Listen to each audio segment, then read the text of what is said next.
to the post-game chat and discussion for Cyberpunk 2077 after I finished this massive playthrough. Played the game for probably over 120 hours, and it's been an amazing experience. So just before we get into the actual discussion, just my overall feelings at the end of this massive experience, and it's you know, if too long didn't watch, whatever you want to say, is I've loved it, man. I've absolutely loved this experience, and the game ultimately is much more than the sum of its parts, because obviously the game isn't perfect, but the feeling you have at the end of it is one of just an unforgettable journey that was incredibly immersive, thought-provoking, varied, detailed, beautiful, haunting, and just completely unforgettable. And I always feel very emotional at the end, particularly of like really long experiences like this. You feel a bit emotional because I really didn't want it to end, and I think that's the hallmark of subjectively an experience that anyone really likes, is that you get to the end and you feel that slight hollowness right in your stomach of, oh, it's over, it's really over. And of course I can go back and play it in a different way, maybe do a playthrough with male V and try a different build and choose lots of different dialogue options throughout the experience and see how different it feels and all that kind of stuff. But yeah, and I think that's the indication that it's been a really great experience, and that's the overall feeling. And we'll get into some of the details, but ultimately I feel like this game is much more than the sum of its parts. It all comes together in a really beautiful way. And in terms of my opinion on the game, I think you have to take anyone's opinion really, but with a bit of a pinch of salt. But there are some caveats, obviously. So you know, my opinion is based on playing the PC version of the game. I was playing with well, maybe 20 mods, so quite a few mods. It's not necessarily, some of them were because there were a few quality of life features that weren't in the game, but I want to do this a bit more when possible on blind playthroughs, because through doing this Let's Play channel, particularly with big games, I don't often get to replay experiences at the minute that often. So if I'm only going to really get to soak up these experiences, these games one time, I'd like to have certain things that I would definitely do on a second playthrough on the first one. Like I would never play The Witcher 3 now without mods, because I don't want to run into some of the roadblocks with certain systems. I just want to have the nicest experience possible, and this was great with the mods. So yeah, keep that in mind. I am judging, I did play the game with mods, and obviously I am a big fan of previous titles from this game studio. I'm definitely not someone who is like a fanboy or like blindly enjoys things because of who made them. I'm perfectly comfortable with keeping this discussion objective, but you know, I love The Witcher 2, I love The Witcher 3, I like The Witcher 1, but I really like The Witcher 2 and 3, and I just enjoy the kind of stories that these developers really that they craft. The, you know, darker stories, really engaging characters that feel real. And I don't really want this discussion to get sidetracked by the kind of swirling mass of nonsense that is around the discussion of this game. I just want to discuss my experience and what this game is and what it was for me. And you know, I'll mention some of the issues, of course, but I don't want to get into extreme opinions on this, because I feel like in a slightly I think it feels a little similar to how it felt discussing The Last of Us Part 2, where if like the rest of social media is anything to go by, it's either extreme negative or extreme positive opinions, and very little fair discussion. And I'd just like this to be a fair discussion and celebration of my experience.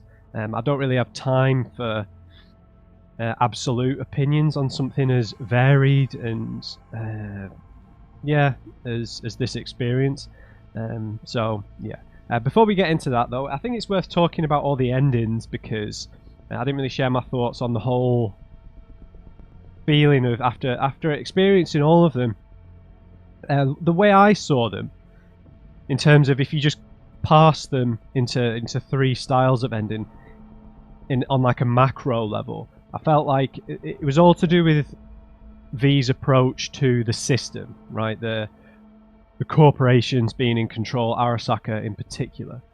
So I think that if you parse them into three ideas, so you have the corporate ending where you take Hanako's offer. That very much is joining the system, acknowledging that you can't get around the system, you can't beat it, and then you ultimately leave everything behind to join it and you become a part of the relic, become a construct and are saved in Mikoshi, and you become part of the system.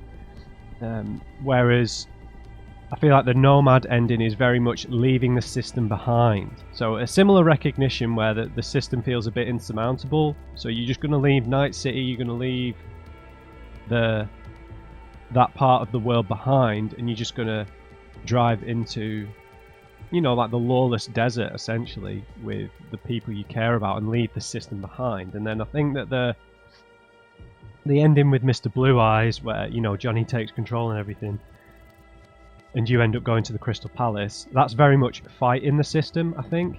So, you know that your time's limited, you've not got long left to live, so you decide to try and take, or make a dent at least, in the system, in the corporate structure, going to the Crystal Palace, being in contact with Night Corp and Mr. Blue Eyes, and trying to make a difference and taking Johnny Silverhand's ethos, his anti-establishment ethos, and really taking the fight to the system. So that's how I saw the kind of three different endings: either join the system, leave the system, or fight the system, is the way I interpreted it.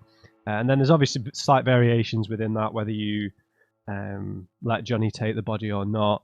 I think letting Johnny take the body has maybe some more long-term ramifications with, the body isn't going to die within 6 months with Johnny in it, so he can maybe take the long game. So in the future, Johnny as V can leave Night City, and with everything he's learned about the system, about how to take them on, about all those kind of things he's learned through his life back in the early 2000s, and now in the later or mid to late 2000s, he can go away and build something up that's more substantial. Whereas I think when V goes back into her body, she's obviously on the clock, so going to Crystal Palace has much more urgency to it. So yeah, that's how I saw the endings, and I don't know, I think all of them have their merits, right? There was the darkness of the corporate ending, right, where you were isolated, you'd sold your soul to the devil, essentially, and it was a very striking feeling, an overwhelming feeling, when you realise they couldn't fix V's brain, fix our brain, and you were going to get put into the relic program, and you'd put your faith in the Arasakas, in Hanako, and they, I don't think you can say that they necessarily betrayed you, but you have to imagine if it was like Saburo in that circumstance, they might have been able to find a way of saving him. So yeah, but ultimately you saved your consciousness by getting it put into Mikoshi, I suppose. So there's that. I don't know, I do kind of like because we only have 6 months to live, the idea of trying to fight the system definitely feels a little bit more poignant, because you're on the clock anyway. So there's the element in that I was thinking in my head, because in my canon ending at the ending that I chose the first time round was the Nomad ending. And while obviously that's putting your faith in your friends and your people, and it's a much more human ending because you want to go and live the rest of your days with the people you love, and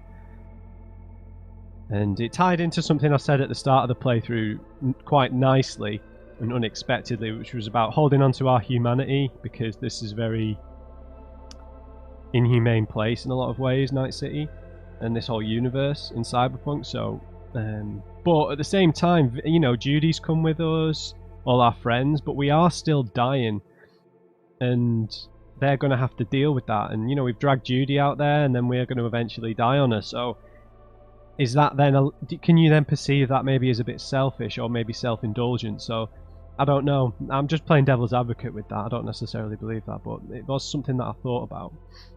But basically, you can't have everything. I feel like sometimes in these big RPGs, there's like a perfect end state ending. You know, where you kind of, all your friends are there, you save everybody, everything goes well. And that's what I loved so much about all these endings, is that they all involved some sort of sacrifice.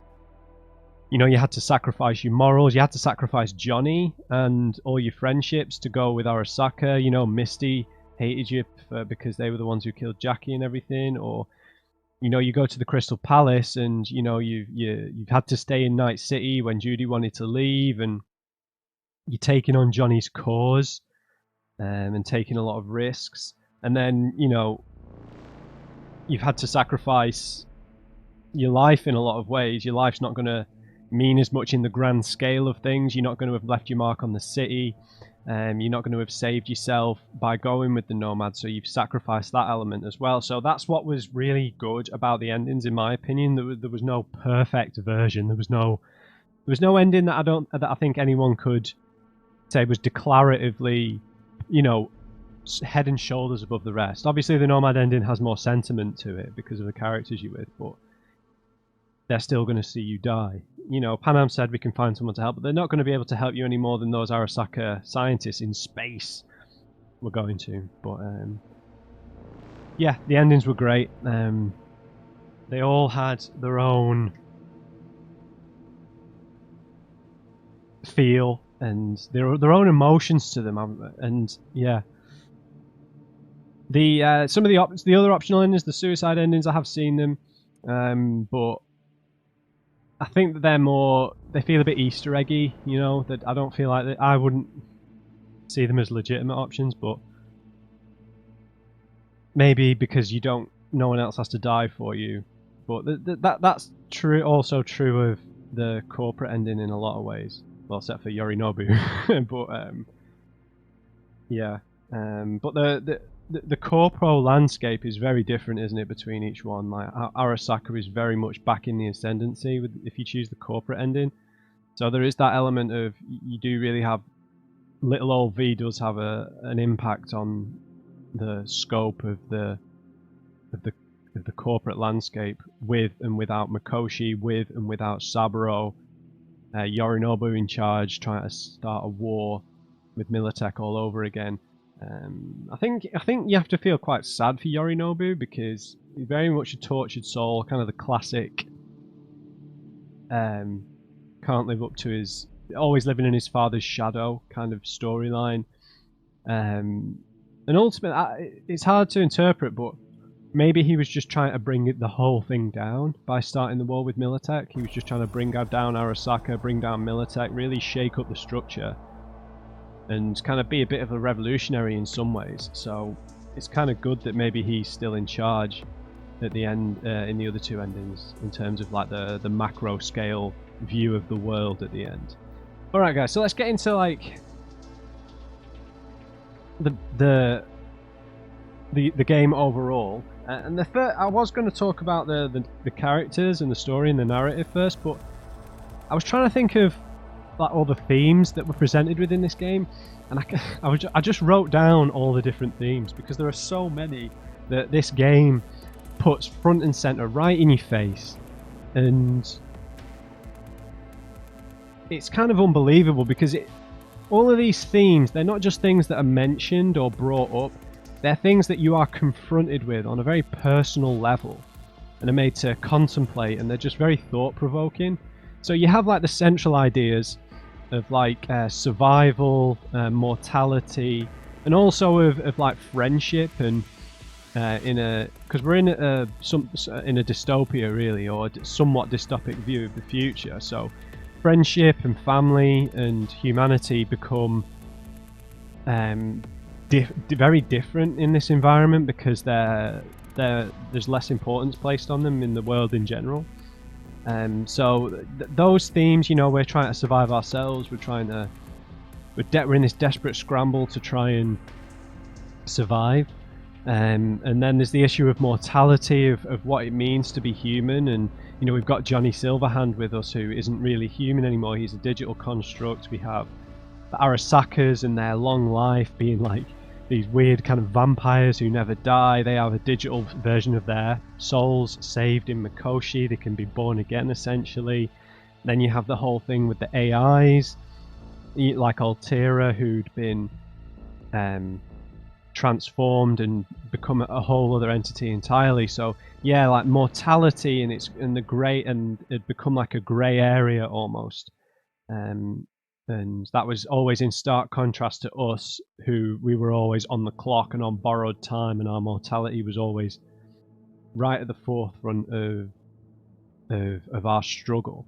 And you know, and in some ways, like it brought up the theme of legacy and remembrance, right? Because you know how like Jackie wanted, and we were always talking about being a legend of Night City, and how life is kind of a bit cheaper for people who work in you know, in and amongst the gangs as a mercenary, and often with the corps. Your life can be very short in this world. So the idea of, you know, who's going to remember you and how you're going to be remembered becomes maybe a bit more pressing, because your life is almost guaranteed to be a bit shorter in this world, depending on how it goes, right? And that kind of leads into some of the other more socio-economic themes, like to do with class division.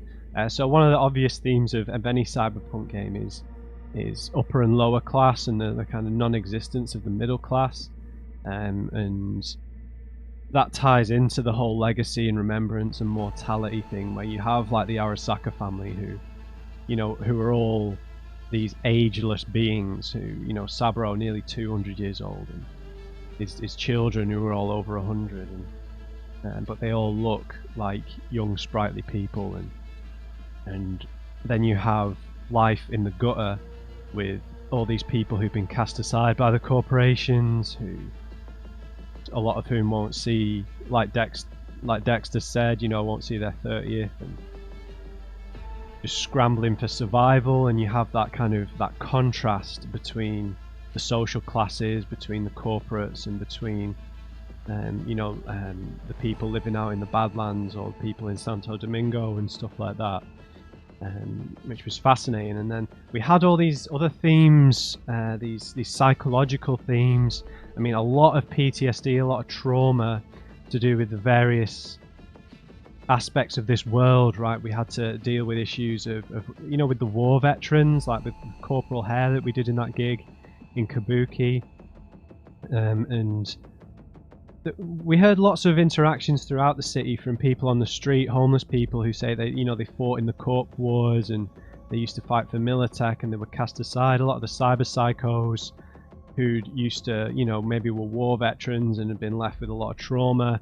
We dealt with issues of suicide, of physical abuse, of sexual abuse, child abuse, torture, right? If you think about like Evelyn's whole story arc about, how she used to be a doll, and then how she was sold, how she was raped by Woodman, how she was then sold to a Ripper doc who probably did similar things to her, sold her to the scavs, and she was tortured, abused, and the aftermath of that for her, which ultimately resulted in her suicide.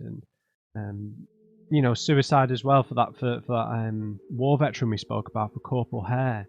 And these issues are pushed right at you. They're not just stuff that's mentioned as as window dressing. You're really pushed to think about these things, and that's the thing that you yourself has to think about for V. It's mentioned several times about just ending it all, and it is one of the endings as well, just to take the gun and let it all go, to forget about everything, because everything is so insurmountable. You have no chance as just a small person. And I think the game dealt with those psychological issues in a really good way, because it pushed the reality of them to you, and it didn't shy away from showing you the grim reality of some of these situations. And there was that human trafficking, torture with these kind of black brain dances, the explicit brain dances that were being sold, of people being, having limbs chopped off and tortured and all the rest of it. And you're forced to confront the horror of these notions, of these themes, of these experiences. And then we've got the kind of more corporeal themes, dealing with a lot of issues to do with existentialism, dualism, the soul, how that is incorporated into religion, and how in control are we really of our lives in this world? Is the soul a separate thing, or does it even exist at all? Like Altera was always saying, a digital construct is not the same. It's a new person. I mean, I would concur with that, right? That the soul just can't go into a computer. It's a copy. It becomes something else. It's something new. And that idea of, and that in essence is like a different kind of dualism, right? It's not dualism in the traditional sense of body and soul. It's dualism of digital and physical, which is an interesting concept. And that led us into a lot of religious discussions, right? Of like with Joshua's quest, like with the Buddhist monks, the meditations that we did, the guy that got captured by the Maelstromers, and how you delude yourself, particularly with Joshua's storyline, how he deluded himself into some sort of forgiveness, right, and tried to give his life purpose through his religion, and saw himself as a figurehead, really, and maybe he just couldn't come to terms with the reality of what he'd done, of the murders he'd committed, the senseless acts of violence, and he'd translated that into something else entirely. And then as a connecting theme to that, you have the issues of corporate power, of influence, of popular culture and all its contrivances, of how something is life affirming, or however you want to put it with Joshua, something as transformative or deranged or psychotic as what he wanted to do, then being just used for a corporate brain dance company studio, and how popular culture is then, how that is then churned into a pop culture, and how contrived it was. Kind of similar to like with the Cracks as well, how they were just like a corporate machine. They were just a product of the corporate machine. And I mean, we've had to confront a lot of the themes to do with corporate power, with the overwhelming advertising, with the media companies who were all like conglomerates, and they're kind of owned by the corps to pump out their propaganda. And that kind of leads into the other theme of like corruption in the politicians, in the politics, and in the establishments of the game, like the NCPD, and how no one is ever as they seem. There's always someone pulling the strings who's having someone else pulling their strings, and so on and so on.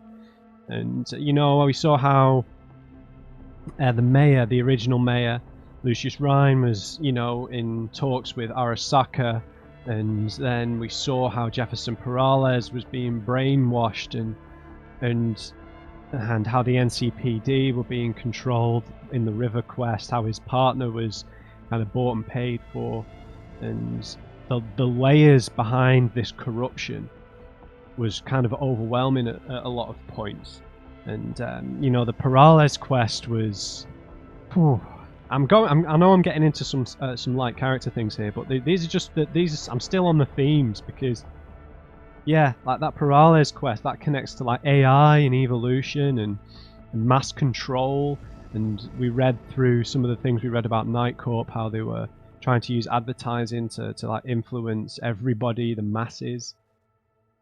And and I think the important thing here when discussing any of these themes, because there's such a wide breadth of themes in this game, is how as V as the main protagonist never felt above any of these things or unaffected by them, right? I think that's the important thing here, I think, to get across, is that all of these themes have a significant effect on the player. We're not immune to them. We are trying to survive. We are trying to navigate our friendships and relationships. We are dealing with our own legacy and how we're remembered. We are experiencing our own PTSD with we've been killed ourselves, we've been shot, we've been abused, we've seen our best friend die. We are dealing with thoughts of our traumatic past, thinking about suicide. We are dealing with our own issues of existentialism, dualism, and our soul. What's going to happen to us? What about Mikoshi?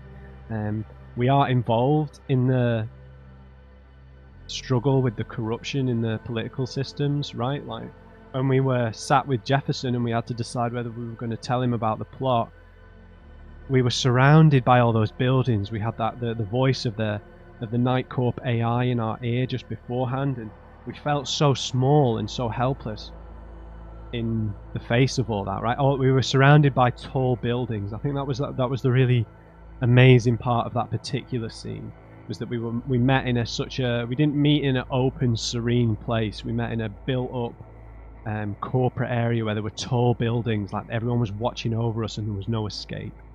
And and we're dealing with all these issues, and like I wrote down a lot more. I mean, there's issues of social and political activism in the game, right? We always heard lots of reports about, because there are no unions anymore to represent workers, and there were lots of reports, like in quite a few of the gigs, workers being overworked and not paid enough and not treated properly and not having their rights taken advantage of, and people were trying to stir up political activism and generate bad press with some of the independent medias. I just mean the journalists. That's what they're called in Cyberpunk. They're called medias. And I mean, there were issues about addiction, drug addiction. There's a lot of the quests to do with the glitter manufacture and how that led to cyberpsychosis and that kind of struggle. And there were other issues that kind of ties into the popular culture, things to do with vanity and body modification, like with the Lizzie Wizzy quest and a lot of the overbearing advertising that I talked about. And then I think the last couple of themes, to do with conspiracy and mass delusion. We had the Gary quest that was tied into the Night Corp stuff and about what's really going on, and the which kind of emphasized that the big separation between the classes and between the normal person and the corporations, and what they were doing in terms of their research, what they were doing in terms of like space, and what they were doing in terms of technology, and capturing people's soul personalities and trapping them in Mikoshi, and exposing like that Night Corp plot to use that AI to gain influence over the population. Because I started writing down themes and I couldn't believe all the stuff that we'd really been through. I'm sure that there's lots more you guys can probably bring up, but I can't think of many experiences that force you to confront so many of these ideas in such a poignant way. When you really think about it, because obviously I thought about these while I was playing, but when I sat down and I really thought about it, I was like, geez, we've had the full spectrum here, man. We really had to confront some of these issues, and the really important thing I think here in terms of this experience was we didn't really get to solve any of these, because these are such massive themes that no one gets to solve and no one gets to wrap up with a neat little bow, and we never did, right? They all by the end of our whole 120 hours with this game, there were still massive question marks over all of this stuff, and that's so realistic in a lot of ways, right? We don't get any neat answers for all this stuff. We're presented with them, we have to deal with them and confront them, but we're never going to solve them. And that's what was so amazing, I think, about a lot of the themes that we were presented with in this game, and it was so thought-provoking, and that's ultimately what I really love about any kind of fiction, but games in particular, because you get to go quite a bit slower sometimes, and you can just mull over these ideas, and that's what I really loved about the game. So let's move on to, I guess, because that was a bit overarching. Let's get into some of like the narrative and the character elements, which are probably the strongest, arguably the strongest element of the game, and the strongest element of the games that the developers at CD Projekt make.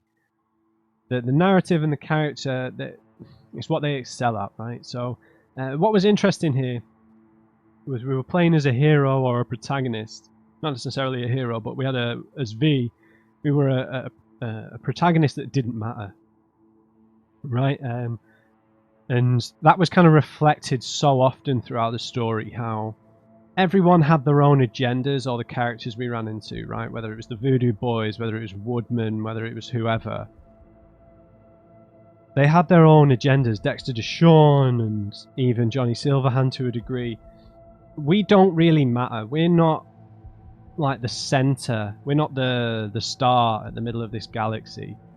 We're just a tiny player who's got kind of randomly caught up in much like bigger events than we ever intended.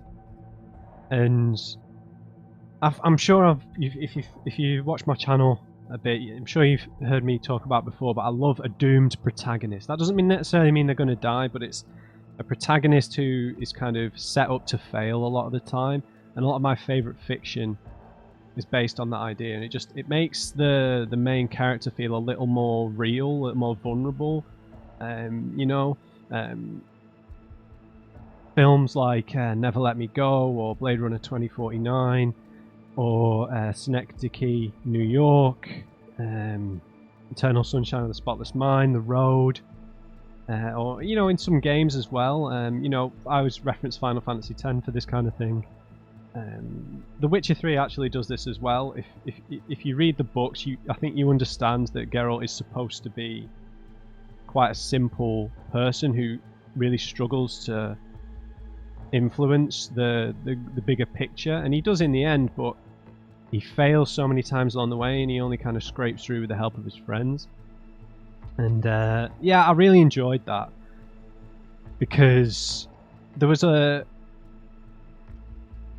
element of like dumb luck to so many of the things that happened, in like not in a, but in a good way. Like how everything went with the Voodoo Boys, like forcing you to either deal with like a deadly virus or make a deal with like a backstabbing corporation like Netwatch, like things like that.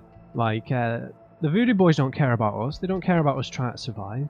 We were just a cog in the wheel for them, or something to use and throw away. And they tried to kill us, and it was only through having the relic that we survived, right?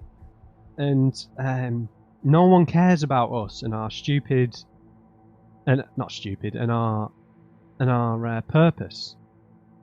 And that was always a really enjoyable element of the entire experience. And I think one thing that this game does really well is that it created incredibly tangible characters who had them, like I just said, had their motivations, aren't necessarily bothered about us until we prove something to them, or unless we have some value to them. So I think what happens is, because of the world being quite survivalist in a lot of ways, people are out for themselves a lot. They don't really care about you and your struggle. I think that your kind of core group who you feel close to does end up feeling quite small, because it's only a small number of characters who actually reveal their vulnerabilities to you, right? Because you have to kind of prove yourself to them, and you kind of get in into their inner circle or something like that. So, you know, we have Judy, Panam, and a lot of the Elder Caldos. We had River, Kerry, Jackie, Misty, Victor, who are kind of like close group of friends. But when you think about what it was like when we first met most of those characters, they were all quite guarded and standoffish, and we had to really work our way into a friendship with them. And I imagine that could have gone different ways depending on how you treated them. You know, Judy was quite cautious of us. She wanted to protect her friend Evelyn. She thought we were just like a cynical mercenary. And it took a while for us to break down those barriers and to learn a bit about her personality and her vulnerabilities. And the same with Panam and River as well. River had definitely, his wall came down like all of a sudden, definitely, because of everything that happened to his nephew. But, you know, at first he was trying to kind of uphold this kind of confident police officer vibe, you know, who kind of had all the answers, and then that all came kind of crashing down for him. And then we got to see a more vulnerable side to him, and I think that's what made the characters feel so tangible, was that they didn't just fall at our feet and do what we wanted. You know, it was very much felt quite realistic, and tangible is the best word I can come up with. That they just felt really tangible. And I think one of the strengths often of games or fiction that takes place in a post-apocalypse or in a dystopia like this isn't a post-apocalypse, but it's a dystopia, is it allows you to communicate some of the more basic human feelings that we perhaps take for granted in real life. Because, well, if you're living in a civilized place, a civilized point or place in the world, it allows us fiction like this, like I said, that takes place in a dystopia or a post-apocalypse, can just expose those feelings a little bit easier because they're not as important in these worlds. So, for me personally, whenever we spent some of that significant time with the nomads, with the Elder Caldos, I found myself getting so emotional just at being in a group, or someone sharing a song, or having a beer and sharing stories around the campfire. All of a sudden became this like real emotional event, because you actually stopped and sat down and thought what you'd actually just been through in Night City. And I get a bit emotional thinking about it now, and that kind of leads into the intimacy of the scenes in this game. I don't think I've ever experienced anything quite like it. It was even with certain characters who you weren't that close to. Just I imagine it might be this way for people who play a lot of VR games. I don't know. I've never used a VR headset, but you know, like when we were at Clouds, and that was like a reflection of ourselves, or when we were sat with Panam in the hut during the sandstorm after we rescued Sol, or when we were underwater with Judy exploring her past, or but it doesn't have to necessarily be something that's a warm feeling. There was a similar feeling when we were looking into Randy's disappearance, and that like the horror of that whole scenario. Same sort of thing. There's like an intimacy or a closeness to all the scenes that kind of really just was so immersive that I can't quite put into words like how immersive it was. So I think they deserve massive credit for that, because I think you saw in the endings of the game, it would have been quite easy for them to still break into cutscenes quite effectively.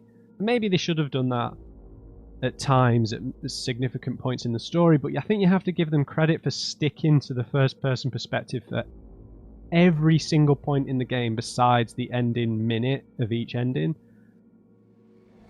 because you feel this closeness, and if you're but you can look where you want in all the scenes. It's, I don't know, it felt quite revolutionary for me. Maybe I just don't play a lot of first-person games. I don't know, but it felt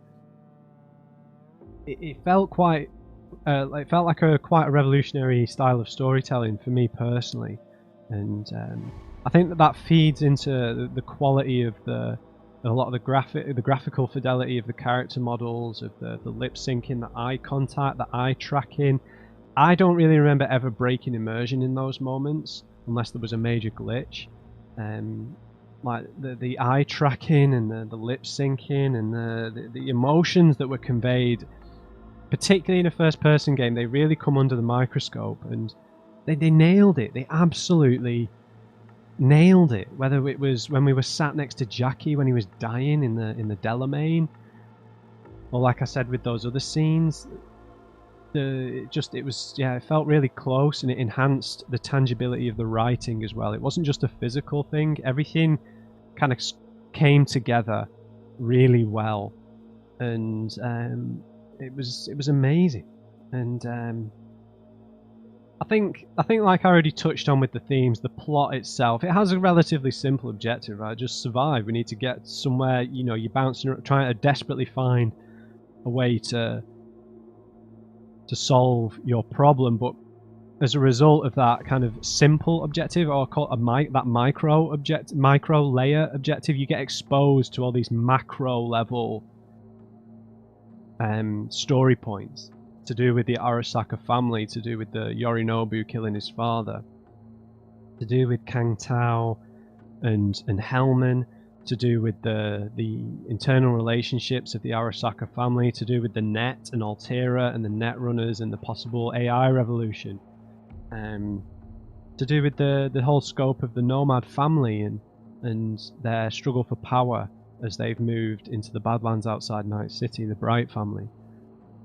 You know, so like it does that really well. We've got this kind of simple plot of survive, find who can help us, get there, get help, and then we get exposed to all these bigger kind of plots along the way. And you know, I've Clouds as well, I forgot to mention that, and the Tiger Claws and the gangs running everything on the streets and stuff. And the game, again, you jump into all of these bigger ideas without ever feeling more important than them. I think that's a really important facet of this experience.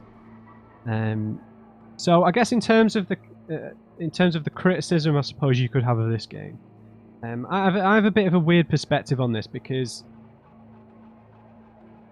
I understand the kind of games that CD Projekt Red makes. They make a very bespoke kind of role-playing game. I think that's important to consider. That it's I wouldn't judge this by the same kind of standards, is the wrong word, but it's a kind of RPG that I really like. But I could understand if you were coming in here wanting a much more traditional style of dialogue system and dialogue wheel, and you know, picking certain styles of it's difficult to, I don't know how to phrase it, but it doesn't have a lot of the traditional things. But it has its own style that's very bespoke to these particular writers that I personally really enjoy. But when you compare it to other RPGs in the kind of Skyrim sense, or I don't know, Mass Effect or whatever, it feels very different in terms of the dialogue options, because the dialogue options don't feel massively different. They are different, but they have a much more subtle difference to them, I feel. But I feel like if you were coming in here wanting an RPG experience that was similar to the tabletop version of Cyberpunk, you might end up being a little disappointed, because they really, this studio just does not have experience in making that kind of RPG where, you know, you pick like widely different starting builds and the game goes in completely different directions based on your choices. It's always been like a merriment with CDPR games of like a kind of cinematic, bespoke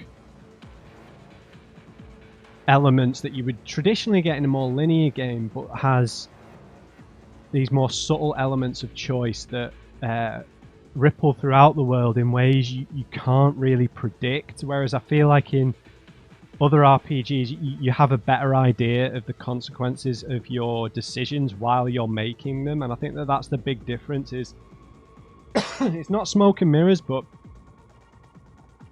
the one thing I always enjoyed about, and still enjoyed about this, was that you don't really understand the consequences of your decisions, and that's what I enjoy, because it has an element of realism to that. Like you really don't know. You're not a seer. You don't have the foresight. You can have an idea, but you really don't know what the long-reaching consequences of these decisions are. And the game will always try and cast doubt on every decision you make, and that's what I think that's the point I'm trying to get at here. Like you know, when you make the decision with the Voodoo Boys and Netwatch, like you don't trust either of them. And even though the Netwatch agent is providing you with like hard evidence, you just don't want to trust him, and you don't really know what the consequences of it are going to be. And it turns out they're actually going to kill you. And yeah, so it's just that's what I enjoy, but I can understand how it can feel a bit too opaque in traditional RPG terms, is all I mean. But I think if you weren't experienced with CD Projekt Red style narrative and character and world building, and you were maybe coming in here as a fan of the tabletop game, this would probably feel a bit disappointing in terms of being like the tabletop, because it's nothing like the tabletop. You don't have your class doesn't really matter in terms of story decisions. But I think I'll get into this a little bit later in the gameplay section. But yeah, I think that what the game does really well in terms of reflecting the fiction it's based on is the lore, the story, the atmosphere, the vibe is very true to the source material, but in terms of the actual role-playing experience, it's not that true to the source material at all, because, you know, in the tabletop game, it's very much your class has a massive impact on how you play the game, whereas it's just not possible in this game. And I think I kind of understood that coming in, but I think you get my point. If you really wanted that tabletop RPG experience translated into this, I don't think you would get it here. But one thing I think that they deserve some credit for is this is the first time they've ever created a lead character that wasn't already in the fiction. And I know that we had Johnny Silverhand in there to help carry the load a bit and be a gateway into a lot of the lore and a lot of the history. But V still felt like a great character. It was a mix, right? It was somewhere between, like, it was. I don't think V felt quite as bespoke as like a player created character who still feels the same, like Commander Shepard or something like that.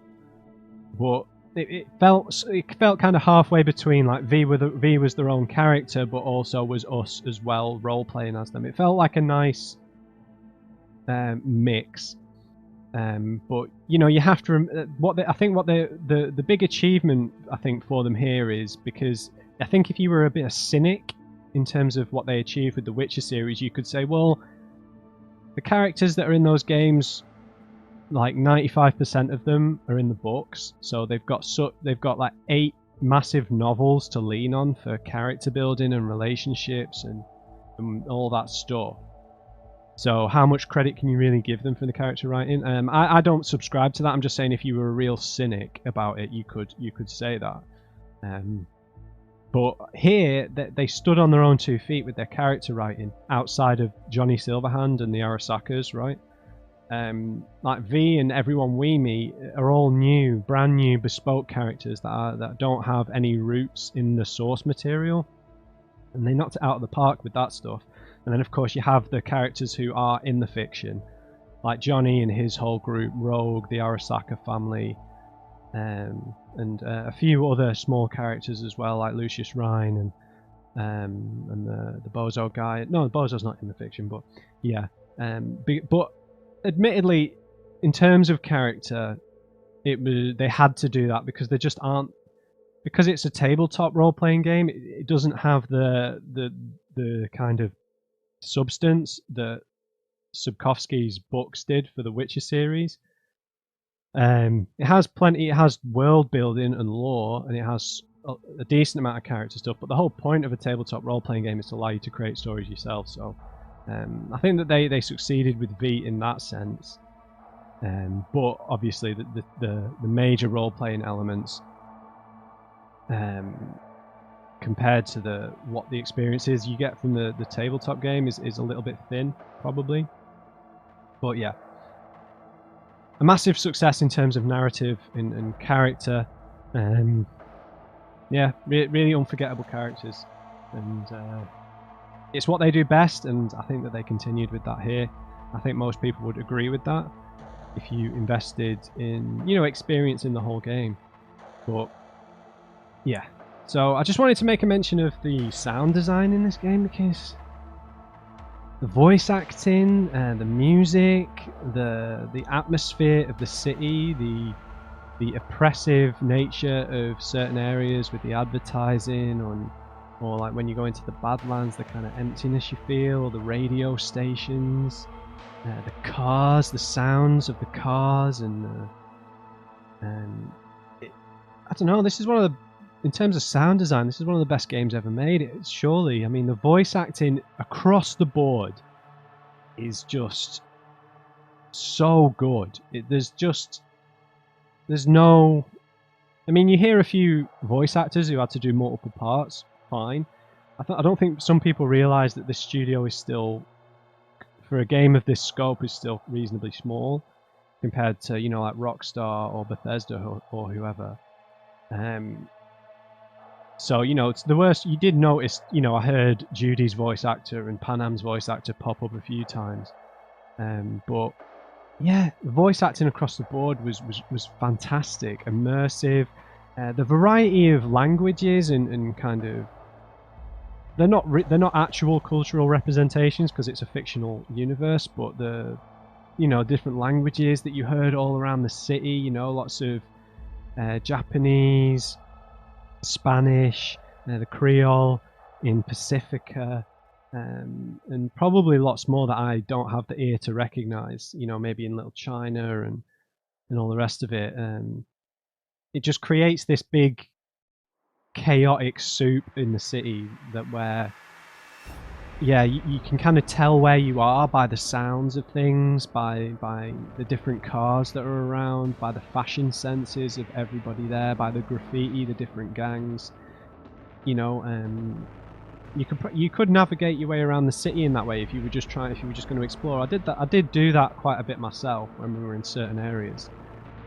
And the radio in the car was great, right? We had such a good variety of music. We had the old school music, which kind of helps you with understand the history and samurai and all that kind of stuff. And you had Mike Pondsmith feeding lots of lore dumps on the radio about, conspiracies about certain corporations, about certain histories. That was really great. And all the various different radio stations, you could listen to whatever tickled your fancy, right? Depending on what time of day it was, what you'd just been through, where in the city you were, you could always match the vibe. And I never wanted to fast travel in this game. I don't think I did. The only time I fast traveled was when I wasn't recording and I was trying to buy clothes. But driving, it was never a chore getting around this city. It was always fun. Because, like I said, the music was so good. The cars, I thought the cars drove really nice. I've seen some people complain about the handling of the cars, but the cars drove really nice. All the cars sounded bloody amazing. Like, just they all had the distinct roar on the engines, and I know I'm talking about the sound, but the art design of all the cars, man. They were all so bespoke. They were so cool. The interiors were just amazing.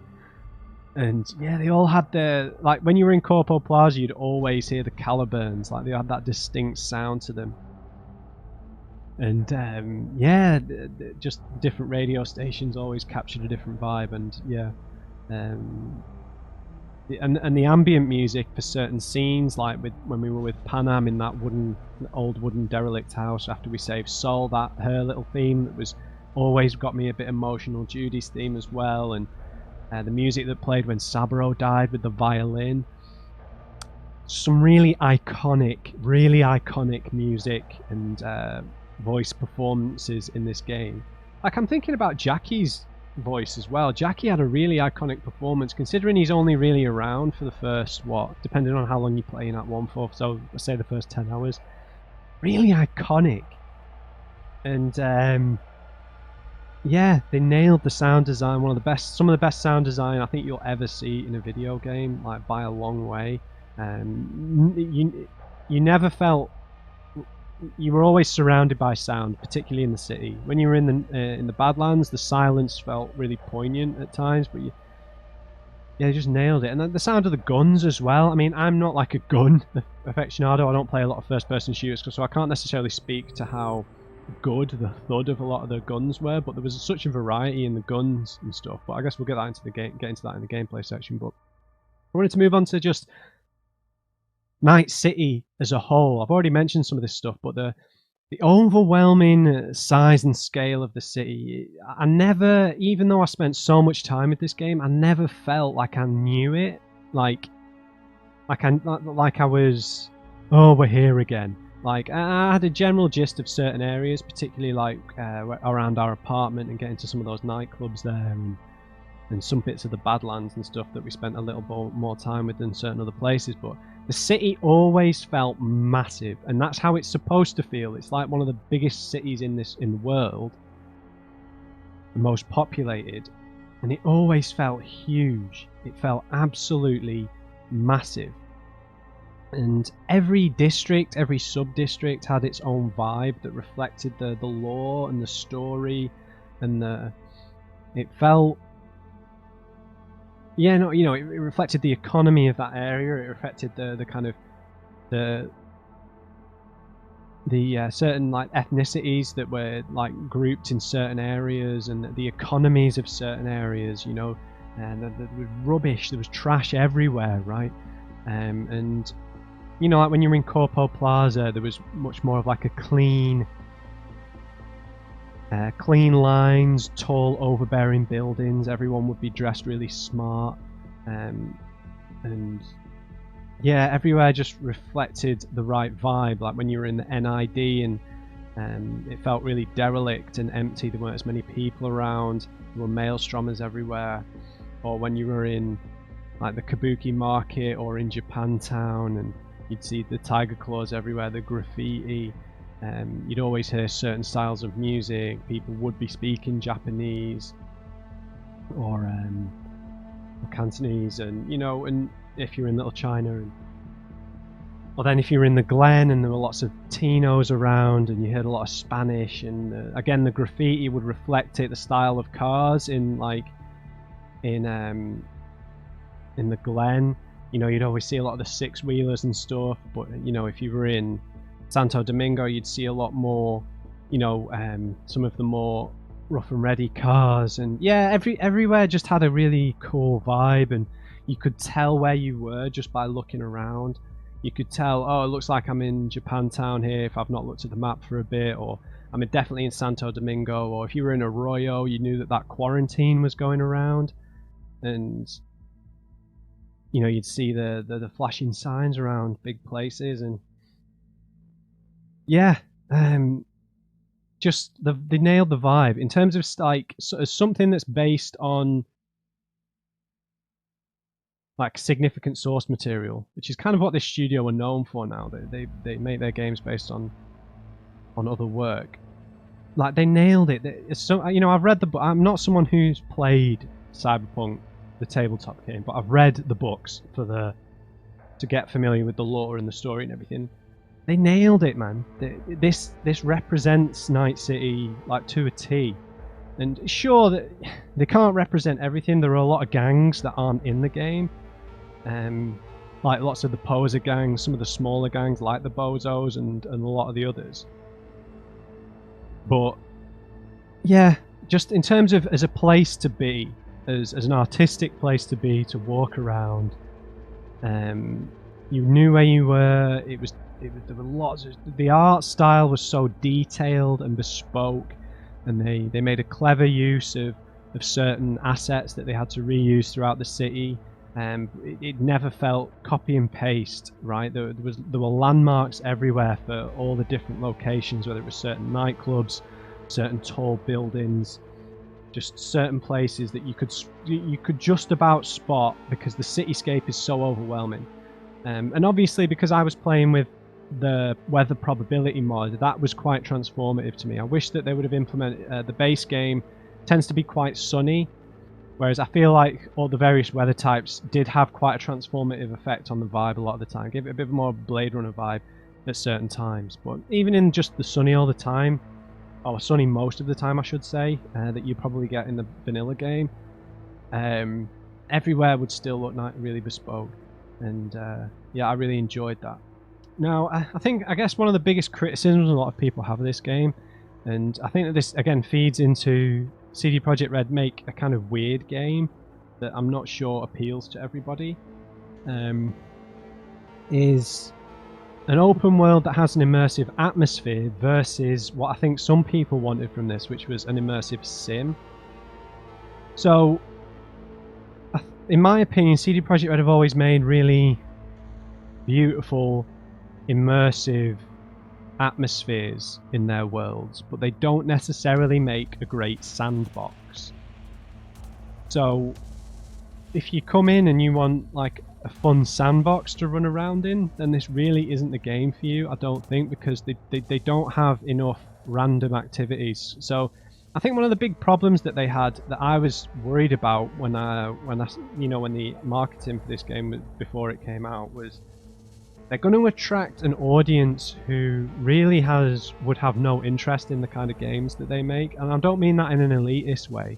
We all play games for different, we all enjoy different games for different reasons. And I enjoy other different games. But I knew what I was kind of going to get coming in here because I know what kind of game they make. And they do have some quite serious limitations in certain areas of game design.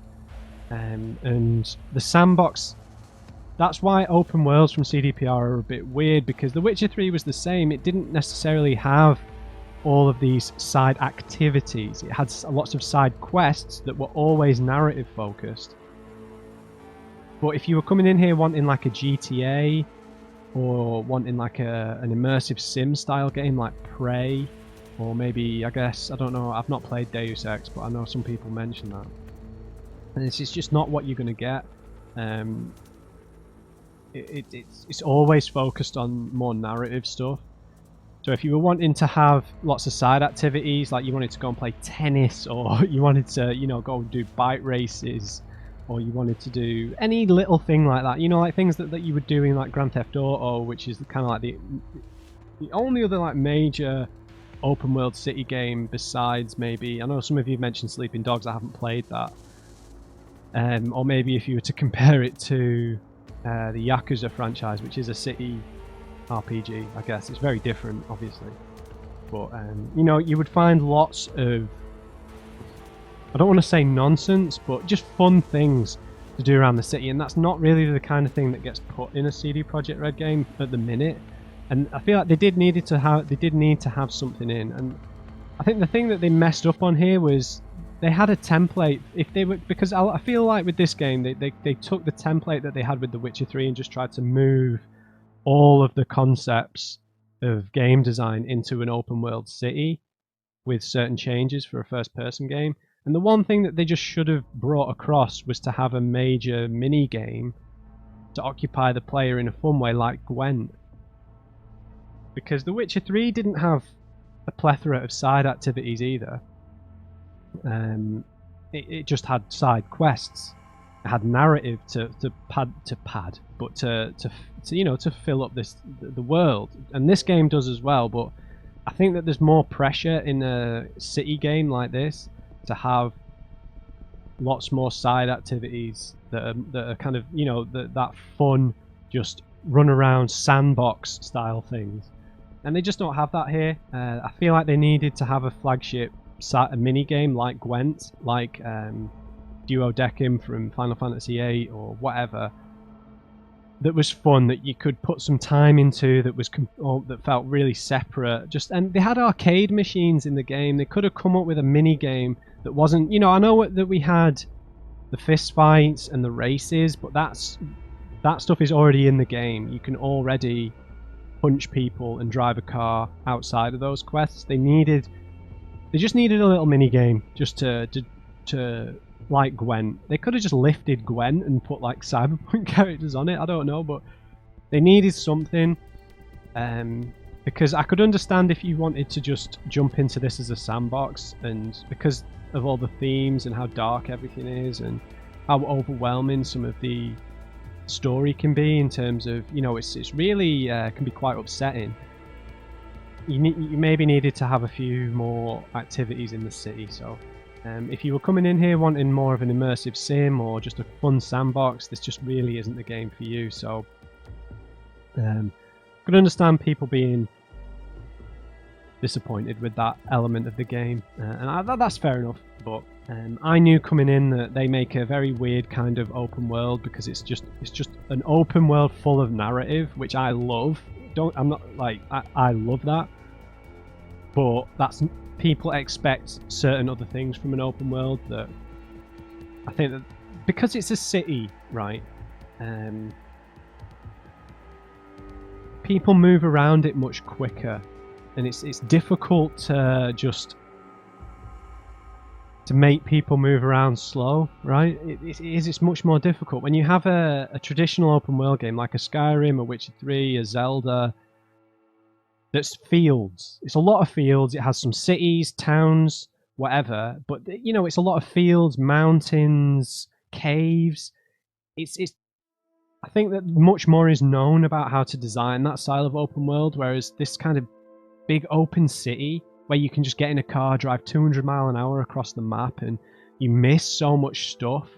I think that they underestimated how much they needed some frivolous activities like that to just, get people having a bit of fun in the world, and not just constantly surrounded by, all the death and misery and stuff that you get with.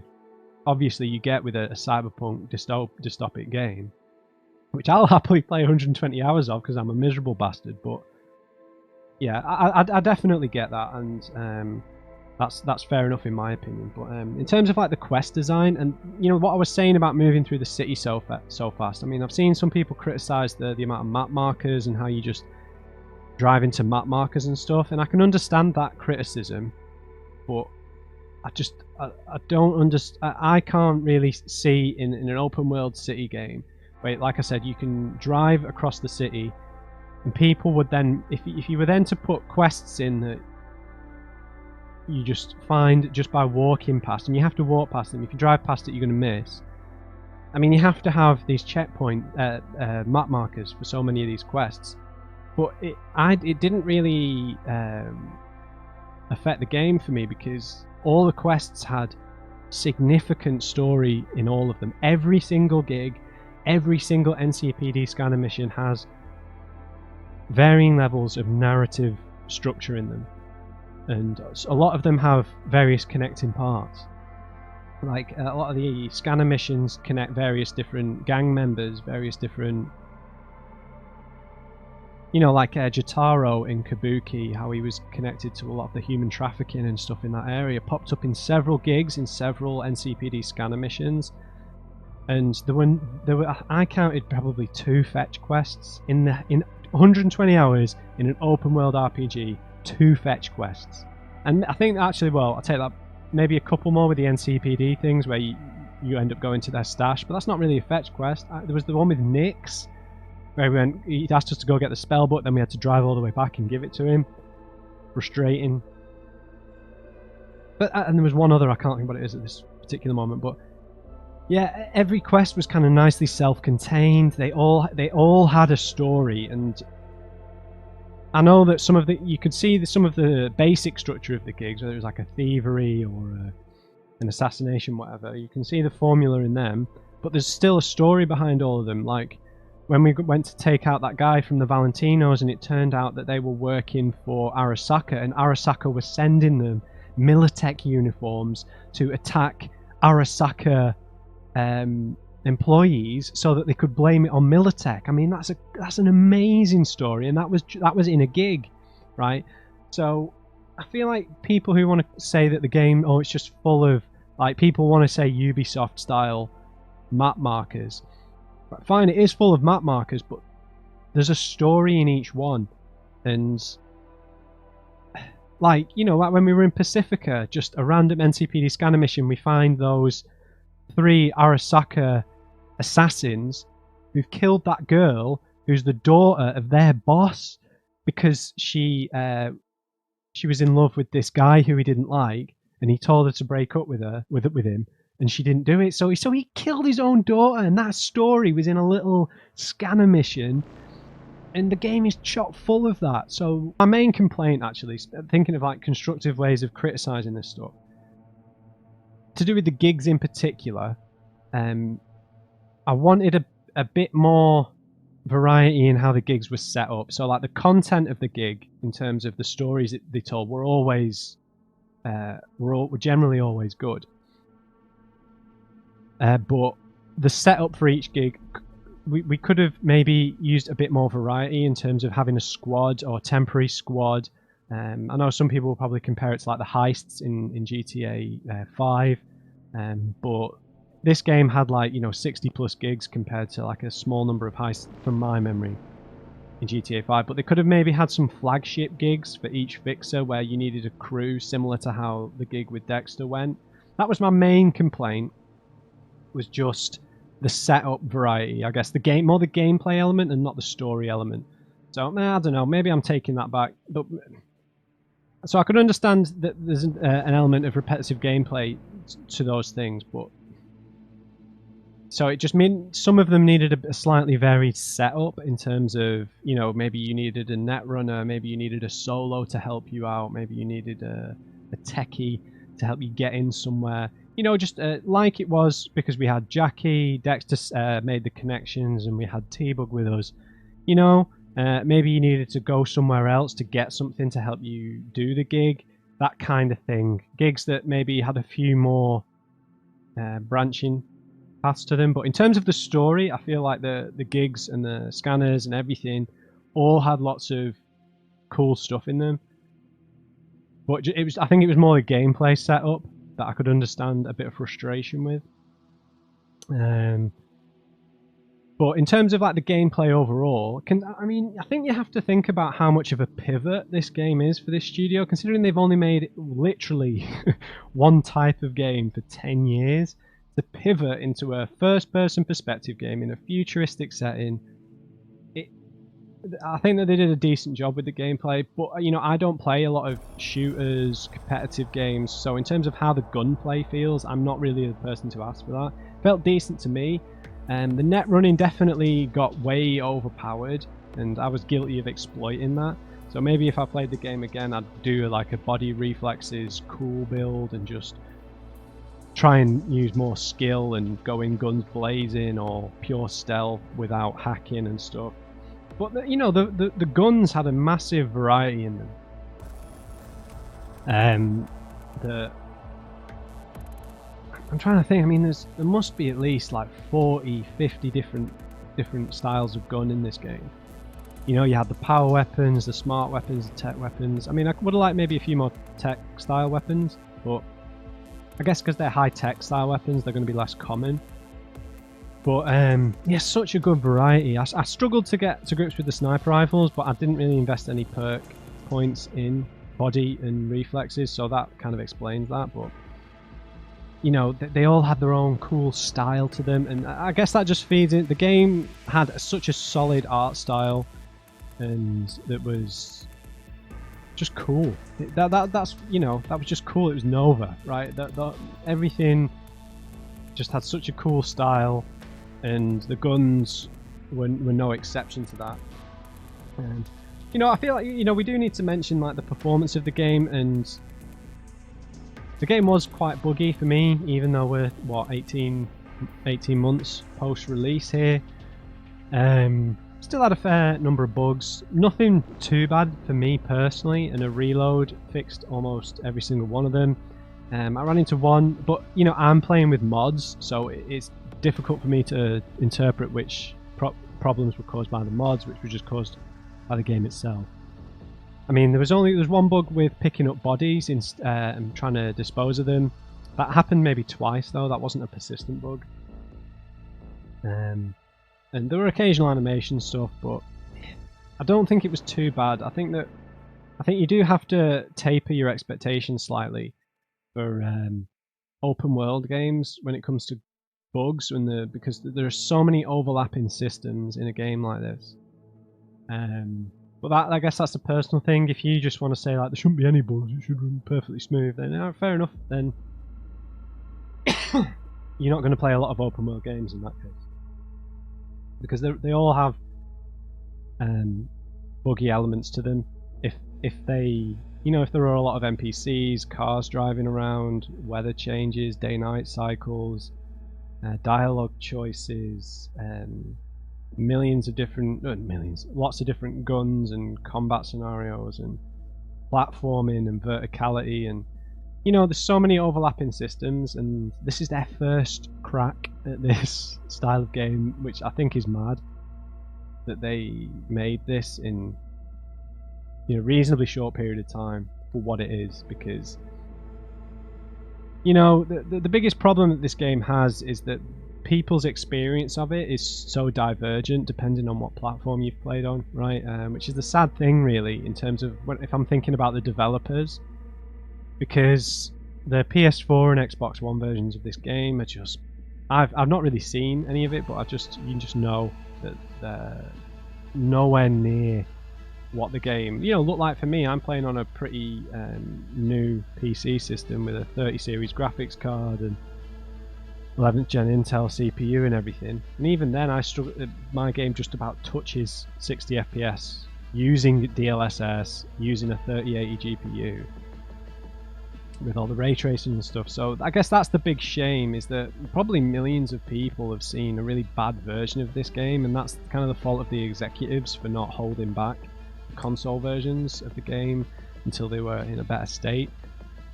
And I guess that's part of the irony, right, is that the corpos have kind of had an influence on the reception of the game, and there's not really anything you can change about that. I don't want to be defensive of the game in that sense or invalidate anyone's experience. If you had a bad experience with it, you had a bad experience with it. They released the game in the state that they did. And it is a big shame, but the PC, if you want my recommendation, play the PC version of the game. If your PC can't run it properly, then I just wouldn't recommend playing it. I wouldn't even recommend playing it on PS5 or a Series X, to be honest, because I think you need some mods for it, because there are some quality of life things. So if you treat this game as PC only, then yeah, but it's just a shame that so much of this good that I've spoken about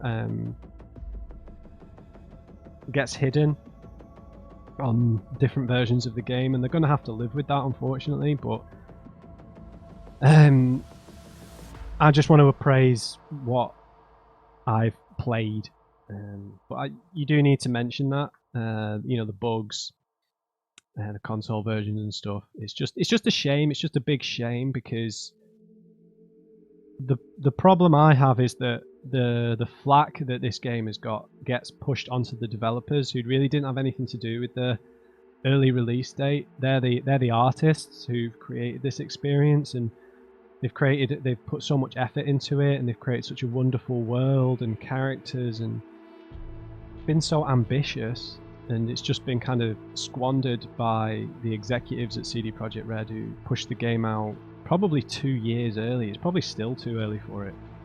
And I just think that's what I hate to see, is that the developers get all this shit, like you see on Twitter and all that stuff. They get all this abuse thrown at them, and it's just not their fault. They're the people who have actually had the ambition and tried to create something like this. So, lastly, before I do the Q&A, I just wanted to kind of mention maybe influence or feeling of other fictions within this subgenre of sci-fi, of cyberpunk, that you get a good feeling of. You know, I'm a big lover of cyberpunk films, of cyberpunk TV shows, of fictions in this aesthetic, in this style, in this setting, and just wanted to kind of pull on a few different films maybe that you get like a vibe of in different areas. Like there's the obvious Blade Runner comparisons that you'll get from some of the corporate areas, although the architecture isn't quite that. Almost Egyptian architecture influence on some of the Blade Runner architecture, but definitely in the Tokyo-centric areas, or the Tokyo-influenced kind of Japanese culture that had a big influence on a lot of the fiction from the 80s, a lot of the cyberpunk fiction. Is there, especially when it's raining, especially when it's at night. You know, the high-collared jackets and all that kind of stuff is really awesome. There's definitely a Mad Max vibe to a lot of the Badlands stuff, you know, the rugged vehicles, the desert, that kind of, you know, the rough and ready exposed metal thing was really cool. There's a bit of a Matrix influence, you know, with some of the stuff with the net running, with the Voodoo Boys, the Relic and Mikoshi. There's definitely a Matrix feel to some of that stuff. Obvious comparisons like Altered Carbon and stuff have a slight influence, especially with some of the, maybe more with the Militech stuff. And I caught like a massive Dread influence on the mega buildings from the film Dread. I don't know if you saw that, the Kyle Urban Judge Dredd film. It basically takes place in a mega block, in a mega tower, and maybe the mega blocks were something that they maybe didn't explore enough, but we spent a good amount of time in them. It wasn't like fully realized where you could kind of go up the floors, but these are mega buildings, right? You know, what game can you go in where like you have an open world and then you have a world within these mega buildings as well? Maybe it's something to explore in the DLC for one particular mega building. But that was architecturally, that was something I picked up on. There's an element of Gattaca as well in some of the, you know, prolonged life elements here, because Gattaca is about like gene editing and like gene classes, like people who don't have their genes edited are kind of seen as like a subclass of humans, a lower class of humans compared to people who've had their genes edited.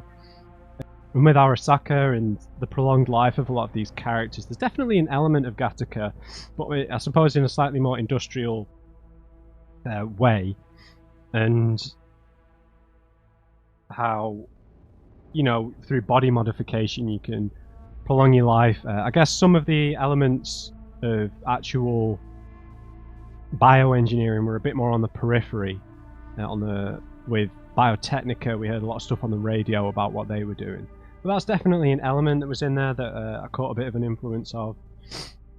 And yeah, so some of your favourite kind of cyberpunk fiction definitely gets pulled in here as an influence. And, you know, CD Projekt Red, the developers have always kind of worn their influences on their sleeve in a really proud way. And it's still, but in no way this experience doesn't in any way feel like it's imitating anything.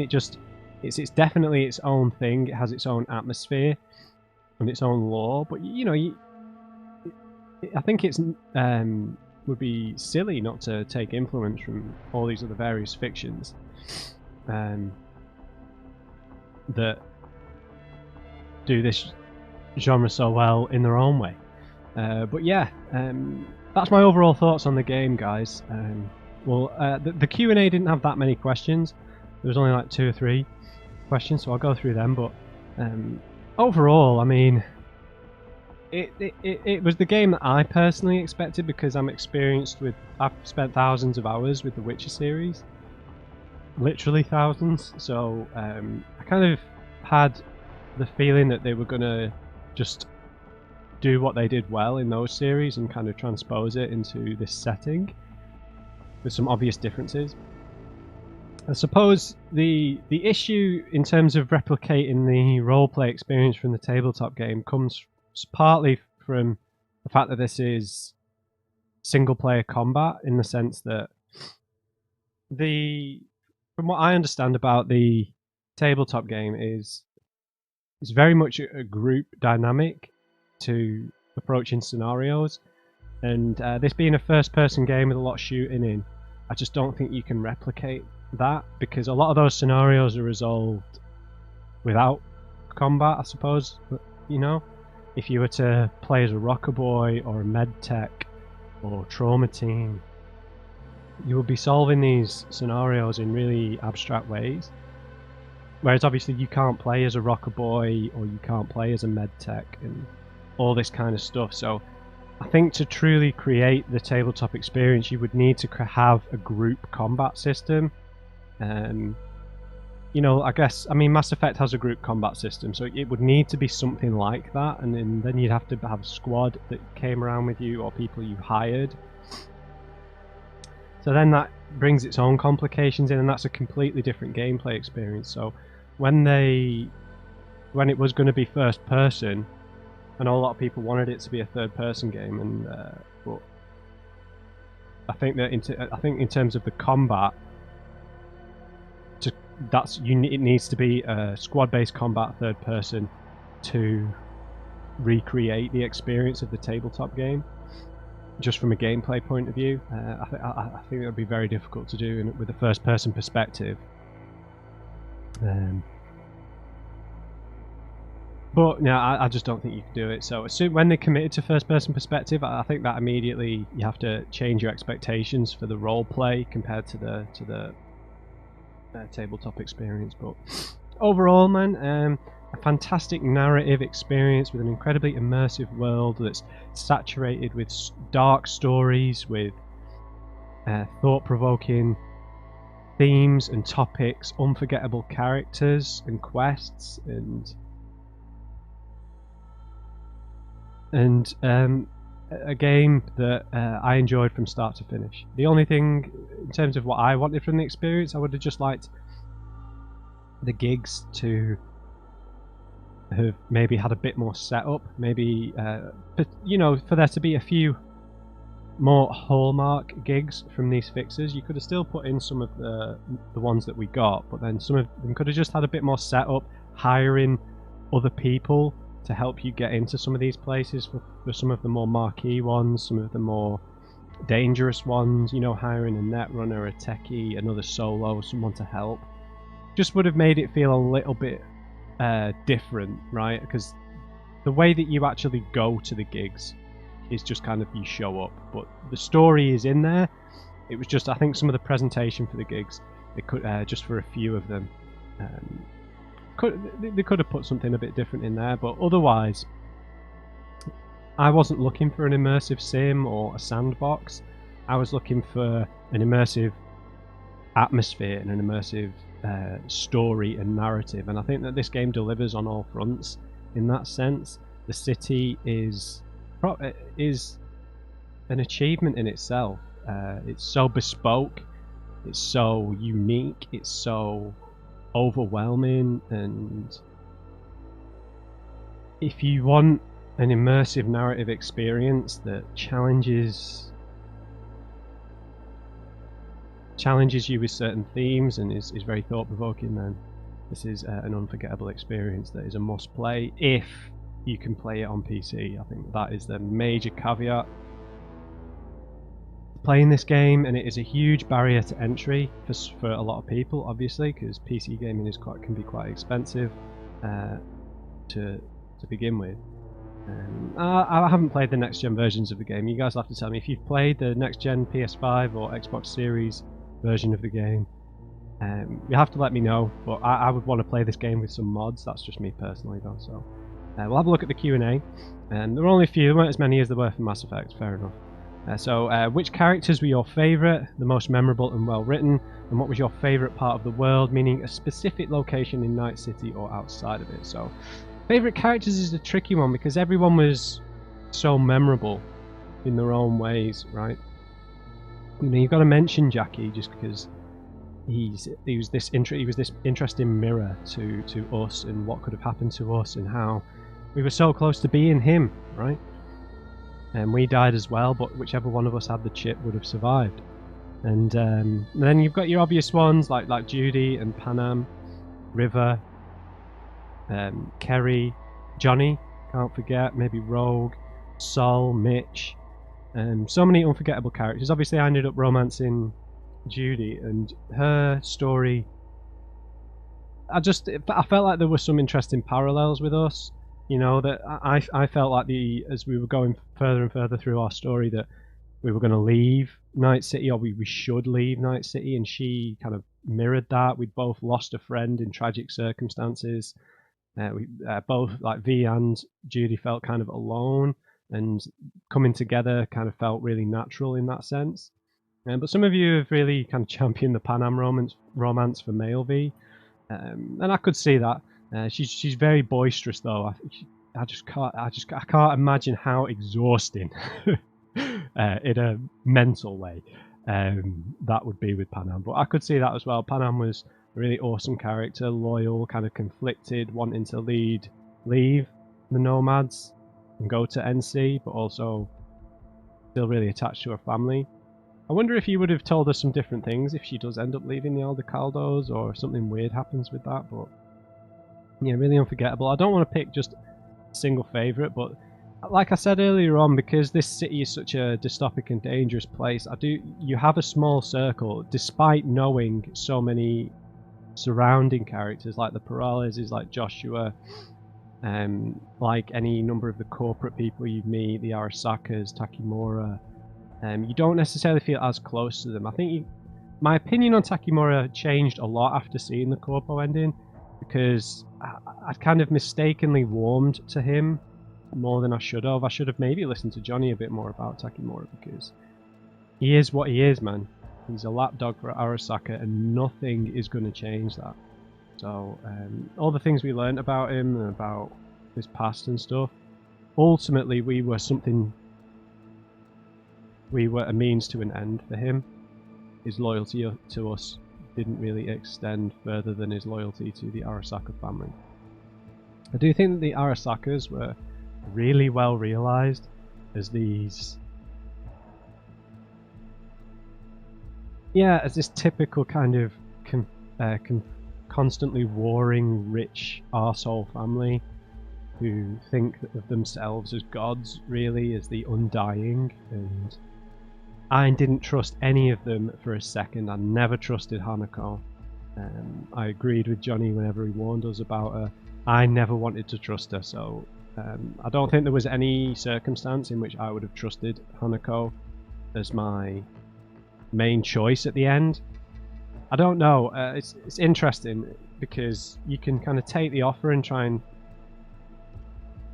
with the idea that surely Arasaka will have the best chance of saving your brain, essentially, and repairing all the damage that's been done to your body. But this is Arasaka, man. Arasaka and the Arasaka family are just not to be trusted. Before playing the game, everything I knew about the Arasakas, it was just do not trust them, or trust them at your peril. You should not trust them at all. And that's the approach I took. Despite Hanako, you know, being quite softly spoken, quite measured, it's just no. So, but in terms of how they were realised as these almost larger than life figures, and we got to see them at a human level, which kind of took away that sheen of mystery about them. But they're still cold, unfeeling people. Imagine it's a notion. It would be strange, right, if you put yourselves in their shoes, where you've lived longer than anyone else from your generation. You would start to feel like you weren't the same. You would start to feel more than human, right? Because you are living so much longer, you almost feel more than human. So can you imagine, you know, you're that isolated, you don't interact with people on the ground level, you live like 4 or 5 times as long as any normal person who you come across. So you start to look at them as like ants, right? You start to look at them as subservient and all this stuff, and that really came across, I feel, particularly with Saburo. And obviously there's the element with Saburo of him still being a World War II era Japanese man, so he very much he refuses to speak English. He very much sneers at America and the West, and that's an important element to consider as with Arasaka as a threat and a danger. There's like a nationalistic element, particularly with Saburo. It was cool to see Michiko, although she didn't have much to say. They could have utilised her a bit more as maybe a way of bringing down Arasaka, because she is the American Arasaka, right? She doesn't even have... Her name isn't even Michiko Arasaka. Her name is Michiko Sanderson, I think. So yeah, favourite character, I can't really say, but a lot of them were well written. I wish River would have had a little bit more. I think he had because I think that there were 4 major romance options. You know, Kerry, Panam, Judy, and River. I think River got kind of the short end of the stick a little bit. He had a very memorable quest with Randy, but in terms of actually bonding with him, there wasn't enough. There needed to be 2 or 3 more quests. We could have maybe helped him with the police corruption, maybe just spent some time with him, you know, to chill and not with his family, which was a bit overbearing. Because I actually was quite interested in that as a romance option for Neve, but there just wasn't enough time with him. Maybe that was had to be cut short. Maybe they had more plans, longer plans for that. But yeah, favorite part of the world. I mean, there's such contrast in all of the areas. I enjoyed pretty much everywhere, except for maybe Pacifica being quite abandoned. I mean, Pacifica served its purpose, but it wasn't somewhere you wanted to walk around because it felt quite dangerous and abandoned and stuff, which is what it was supposed to feel like. But I think the best thing was the constant contrast between being somewhere like Japantown or downtown and then going to the Badlands and being in the big open space. That contrast was so good. And you know, I enjoyed looking at some places from a distance. Like, I really enjoyed like the Biotechnica flats, you know, with all the white greenhouses where they're growing all the synthetic crops and stuff. And then, but like there were some areas that it was nice being like right in the middle of, like Japantown, like Kabuki. I really like Kabuki Roundabout for whatever reason, and you know, Little China. I like the desolate feeling of walking around the NID. Particularly in the acid rain, it was nice walking around the industrial areas like Arroyo, and the NID in the acid rain was really cool. So yeah, I think looking at like the Biotechnica flats and a lot of the Badlands from a distance was cool, but being right in the middle of the skyscrapers and the overwhelming city sections, like in like the slightly smaller, cramped, almost Rio de Janeiro feel of Kabuki, and then the kind of more traditional cyberpunk Tokyo style areas of Japantown, Little China, downtown. It was all really good. There's yeah, I can't really pick a favorite location, but if I had to pick, I don't know, man. I don't know. They all really serve their purpose, and yeah. Let's just go. I like the Corpo areas just because it's so overwhelming to look up. So yeah, let's just go with Corpo Plaza, I guess. Just because it's just so unfathomably big, and I've never been to like New York, so I imagine that's kind of a feeling you'd get there, or in Tokyo, obviously. Okay. So, next question was, well, knowing you are a huge Witcher 3 fan, I'd like to know how it compares for me. What do you think about the state it's in now? Does it live up to your expectations? The hype before release in general was unreal. Besides that, the usual stuff, like favourite characters and questline. So, in terms of comparing Cyberpunk to The Witcher 3 as an experience, as 2 experiences that I really enjoyed, and as 2 games from the same studio, I mean, it's very difficult for me to compare it to The Witcher 3 because that is my favourite ever game. I've played that game for over 1,000 hours. I've replayed the game several times. So like no game really compares to The Witcher 3 for me. That is my favourite game, and it'll probably always be that way. So I can't really compare them in that sense. So The Witcher 3 is the game that I prefer because, and I prefer the pacing. I think The Witcher 3 has a much longer main story. It has a much broader cast of characters. I was very invested in the novels. That is an important factor here. And it was a sequel. I was very invested in The Witcher 2, and I have a real personal connection to the games because, like, The Witcher 2. So I hadn't, after I graduated, I hadn't played any new video games for probably 6 years, probably longer than that, probably since I was like 15. So from like 15 to 23, I was only ever playing old games from my childhood, so like PS2 games up until like 2012. So when I graduated, I built a PC, and the first two games that I tried that were new or newish, I think, was The Witcher 2 and Dark Souls. Those were the two games that got me back into gaming. So and The Witcher 2 was much, out of those two games, The Witcher 2 was much my favourite because of the narrative focus. Dark Souls is a fabulous game, but you know, I like a good narrative. And so then my love for The Witcher 2 led to however long it was, 3-4 years of anticipation of The Witcher 3. And during that time, I played the first game. I read as many of the books that were translated, and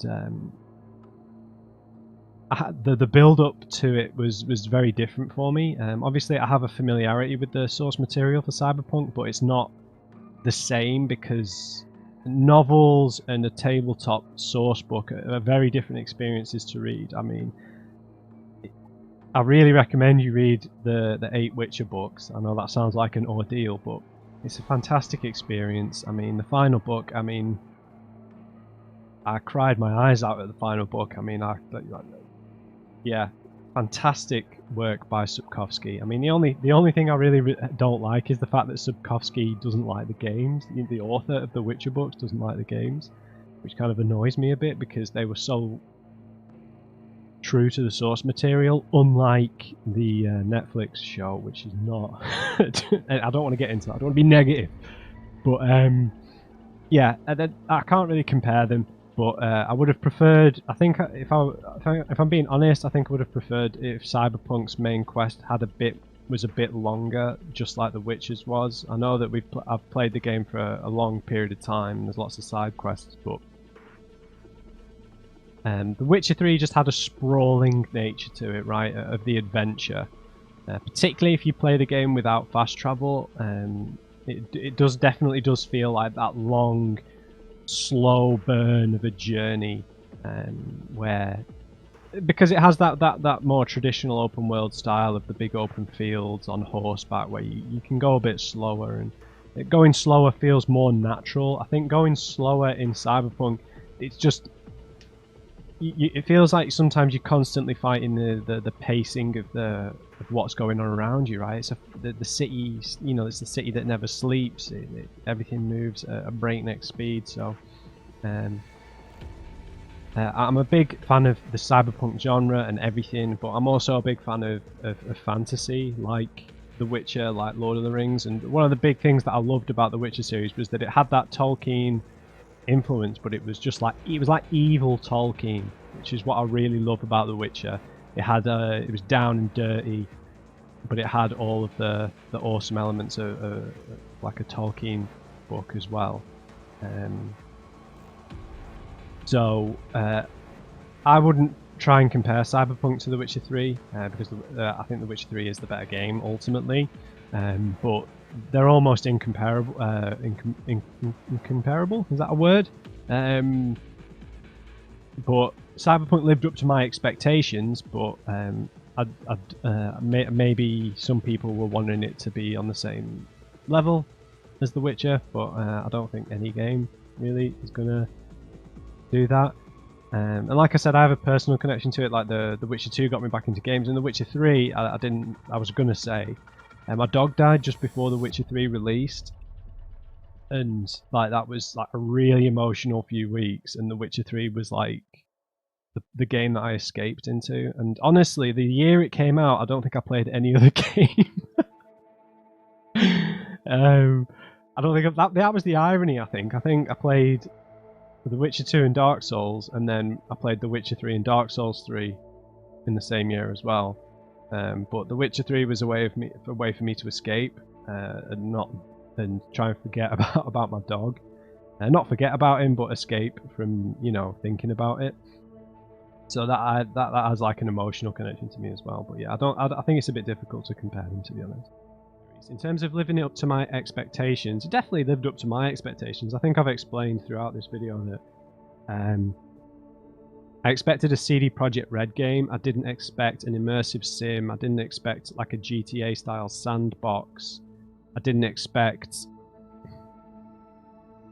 an RPG that was that close to the tabletop game.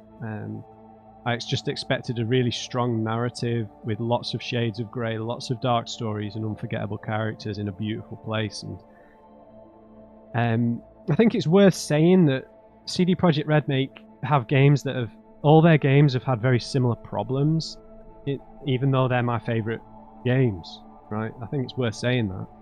And they've always had amazing characters, stories, beautiful worlds, great choices. The choices, there's probably not as many choices in this just because the main story is shorter, but there's still some there.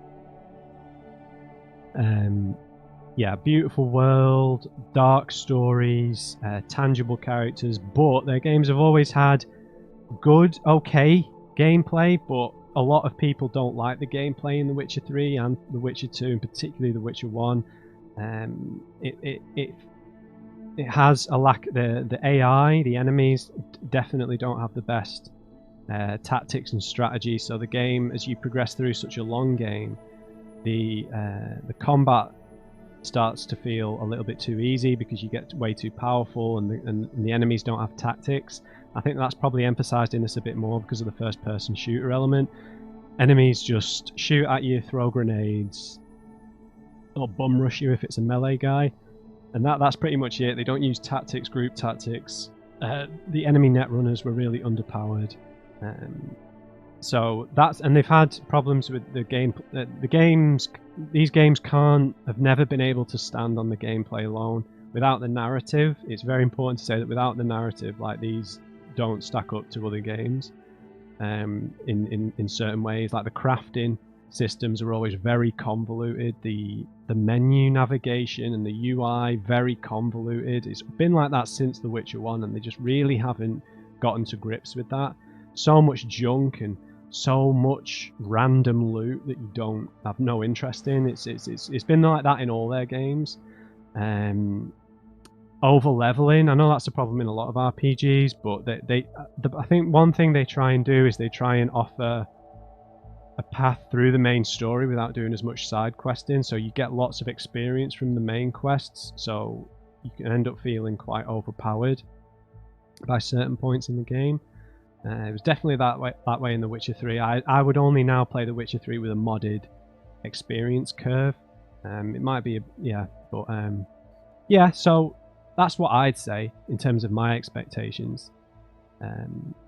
Obviously, the state that the game was in terms of performance, it's not the fault of the developers, it's the fault of the executives at the company who wanted to release the game way too early, needed another year or 2 years just to get to the state it's in now, and it's still probably too buggy for some people. But in terms of what it's functioned pretty well. It's never crashed. I've had no game-breaking bugs. I've just had lots of niggles. I think it just has lots of small bugs, little audio bugs, small animation things, textures going missing, whatever. They're little things, and that they mount up for some people, but I'd rather have small bugs than massive bugs. But some people have had massive bugs. So again, I can't really talk about the performance too declaratively because it varies so widely depending on your hardware, whether you're on last-gen consoles, current-gen consoles, an older PC, 20 series cards, AMD cards, whatever, 30 series cards. It varies drastically, so I can't really comment on that too consistently. But yeah, it definitely met my expectations. I was nervous. I was very nervous for them because they were doing a player-created character, and I thought that would... Some people they'd have to... I felt like they were going to maybe do a player created character, but it would still feel like a crafted character from them. And they had to strike a middle ground there because they've never done that before, which was something I was very nervous about for them. But considering how much new stuff that they've pulled off here, I think that the developers should be very proud of the city that they've created, of the stories that they've told. Yeah, and I really loved it, but I understand the complaints. I just don't like the extreme opinions on stuff like this, you know.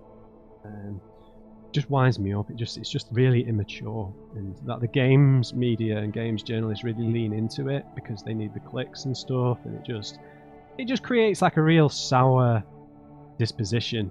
That because it's fun to talk about games, right? And I think that people who come to my channel are happy to have like mature discussions about stuff. And I hope that that's come across in this video. There's plenty of things to criticize, but I think that generally speaking, my experience with Cyberpunk is that it's much more than the sum of its parts, because there are flaws, just like there were big flaws in The Witcher 3, but they'll continue to add stuff to it, so it is getting better. But generally speaking, the atmosphere, the characters, the journey that you go on, the immersiveness, the scale of the city. This is one of arguably the most ambitious open world that's ever been created. Just in terms of the sheer size and beauty of it, and how bespoke all the regions feel. So, yeah. Those are my feelings on Cyberpunk 2077. It's a fantastic game, as long as you keep in mind what it is and what it isn't. I think that that's important to get the most out of any experience, right? You have to know what something is, and I just think that because of how this game maybe looks from the outside, it probably attracted players who were never going to be too interested in such a narrative-heavy open-world game. They maybe wanted more of a sandbox, more of a GTA, more of a Prey, or more of a sandbox gameplay-focused experience, and not something that is so heavily focused on immersive narrative storytelling. And that's what I love, which is why I enjoyed the game so much. But I think that's why it's difficult to gauge the opinions of it from the outside if you hadn't already played it. So yeah, those are my thoughts on Cyberpunk 2077. I'm sure there are things that I've forgot to bring up. We can chat about them down in the comments. Let me know your thoughts on the discussion and your experience with the game. Are you going to play it again? Are you going to try and play it on PC? How was the experience on consoles? Did you even manage to finish it? If you played it on consoles and all the rest of it. So thank you so much for the support on this series, guys. It's been my biggest worry playing this game, was that the negativity was going to somehow get in, and it was going to get a bit toxic, and I was going to have to either not play it or not talk to people in the comments. And it's been such a positive experience. I'm really grateful for that. Mostly there's been the occasional snark from randoms, but otherwise it's been a really positive experience, and one that I'll never forget. So thanks for joining me. You've been a big part of this series as well.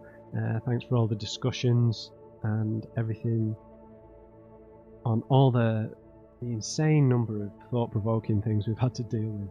It's been quite traumatic at times, but I wouldn't have it any other way. So yes, it's been amazing. I'll never forget it. Leave me a like if you enjoyed the video, guys, and just remember, everybody, never trust an Arasaka. I'll see you next time.